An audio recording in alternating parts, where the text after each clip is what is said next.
أعوذ بالله من الشيطان الرجيم నేను శపించబడిన బహిష్కరించబడిన శైతాన్ నుండి రక్షణ పొందటానికి అల్లాహ్ శరణు వేడుకో. ولقد خلقناكم ثم صورناكم ثم قلنا للملائكة اسجدوا لآدم فسجدوا إلا إبليس لم يكن من الساجدين.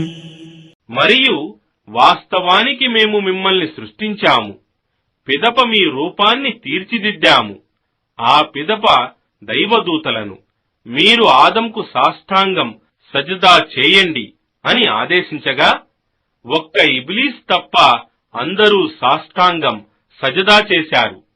అతడు సాష్టాంగం చేసేవారిలో చేరలేదు.